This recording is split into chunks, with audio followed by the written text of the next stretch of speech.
just imagine you're 20 years old and suddenly you're connected to, like 50-year-old, 60-year-old, 40-year-old, 30-year-old technologists, entrepreneurs, investors.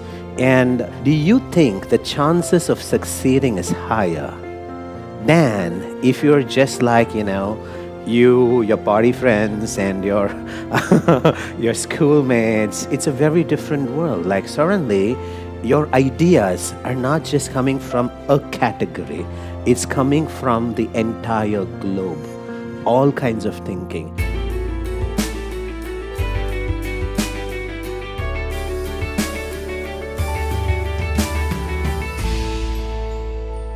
Our agenda is always to take a person from one level to another level. And we are not like Harvard or Stanford where we say, unless you are like the top 1%, we won't take you in. And we like it this way. A lot of people have tried to say, and why don't you do up only for doctors or only for lawyers and only for business people? And I said, well, why would I do that? They're already boxed.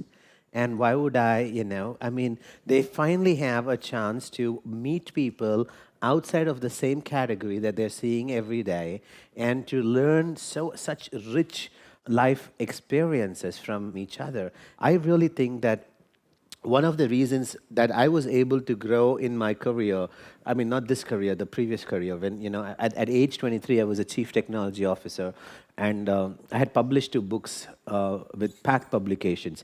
Back then, Pact was not so popular, but they were really hunting for talent. And they came and found me. I didn't even know I was going to write a book. It was not in my mind.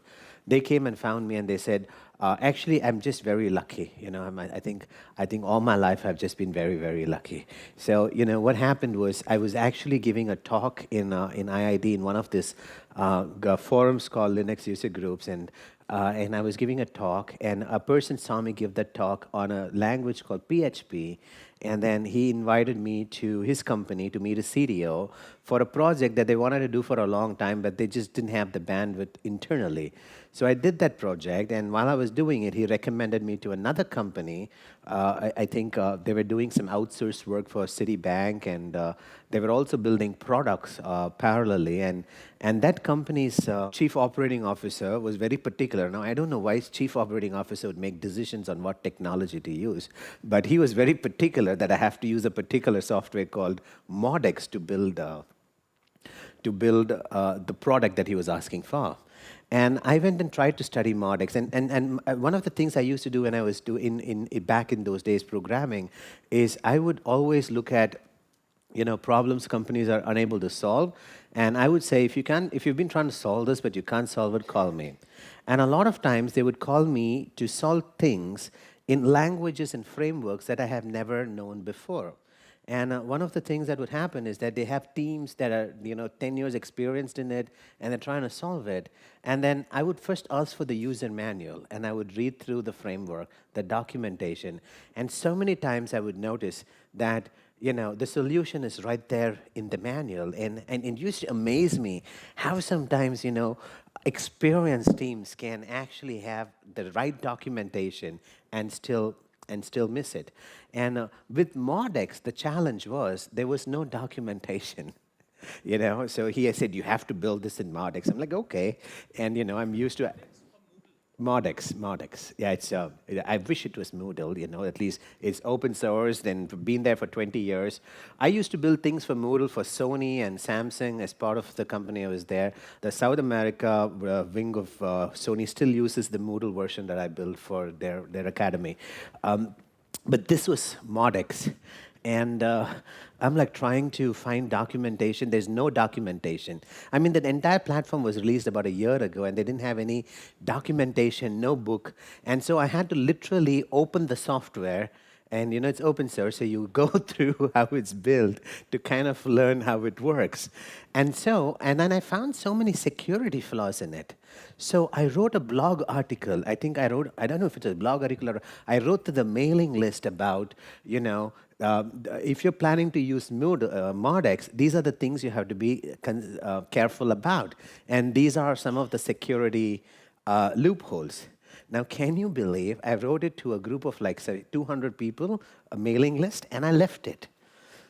About like 3 to 4 months later, I get a mail from Pact Publication saying, "We read your article on ModX, and I think you should write a book on it."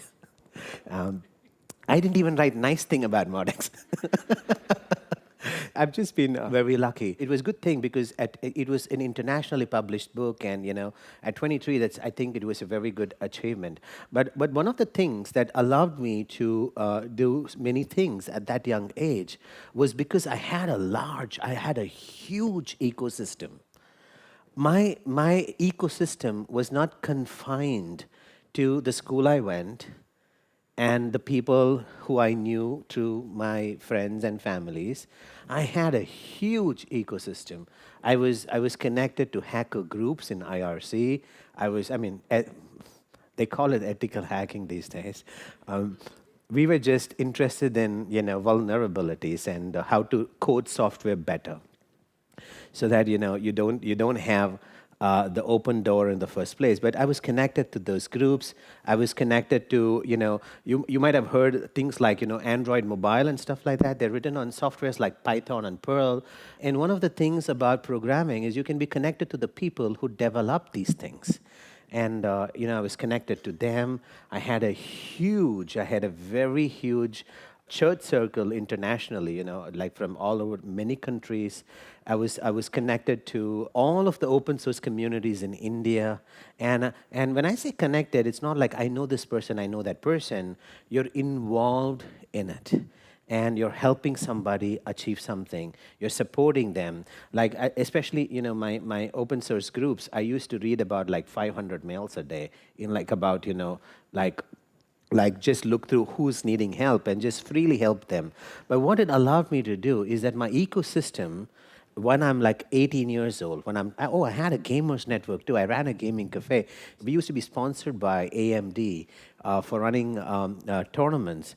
So there was like, so just imagine you're 20 years old and suddenly you're connected to, like 50-year-old, 60-year-old, 40-year-old, 30-year-old technologists, entrepreneurs, investors. And do you think the chances of succeeding is higher than if you're just like, your party friends and your your schoolmates? It's a very different world. Like suddenly, your ideas are not just coming from a category; it's coming from the entire globe, all kinds of thinking. And one of the reasons I love a heterogeneous group at UP is I've noticed and first we noticed this with Chandrika's son. She brought him for very specific reasons. We had an ATC and we had very, limited people. We had about 100 people in that audience and we were tracking his progression. And one night I was very, very, very confused. I was sitting there and we had this EIS and everybody, and we were thinking, we were seeing Pete's evolution, and we were like, whatever we put on his ATC is working, installations are working. And then we're seeing certain arcs develop, certain maturity, certain new things. And I'm thinking, how did this happen? So we are asking all the EIS, did you do installations on Pete? And they're like, no. And then we like ask, and then we're all very confused, thinking, what is going on? Nobody did anything on him. He's just automatically picked things over and above what we have designed. Now, on one side, we're very happy because it's happening. On the other side, we're very confused, like, what is going on? And then we realized, and Chandrika brought it up first, and she said, maybe it's the ecosystem. He's exposed to people who have certain arcs of genius in certain areas. And and one of the things that was good about Pete was he didn't just stick to people of his age group. Naturally, he was actually moving across different people. And I think, when you do that, you start unconsciously assimilating some of their life experience becomes your life experience. Was this in his first up we noticed this or second up? First step, yeah. And then we realized, oh my God. And at that time, he was the one of the youngest. So we realized that, we intuitively, see, all of these things we intuitively knew that it's important to have people from all walks of life and don't just confine it to one category. It's good for business to confine it. You know how targeted our messaging can be? If it's confined to doctors or lawyers or children, we don't even need salespeople. We could write messaging so well that, you don't, right now it's difficult to get people to come to understand what we do over here because it's for everyone. But if it was targeted, the messaging is so easy. But it would lose the essence of what you really get it up. So we intuitively know that it has to be a mixed group. You need people from all walks of life. The people who are really at the top, the people who are struggling, the people who are just starting young, the people who are 70 and above, and everybody in between. But we didn't necessarily have evidence. And then when we started seeing things like this, like we saw Pete, then there's evidence now, okay, this can happen. So you've gotten some of your list done, and now you're opening to people around you. And you're beginning to see, how did this person come in? How are they now? Because what it does is it starts becoming metaphors. It becomes like living demonstrations of possibilities of what more can happen in your life. Like I've had people who would come in, on First Up, they're like, I'm just here for my career. Okay, and people are helping them with their career. And then day 3, day 4, they see there's their participant next to them. The relationship with the mother has gotten nicer, the things that were like conflict for years, the person is resolved. And now they start to think, maybe even in my life, relationships can be better. And so it starts to open, it's happening in front of you, it's happening live.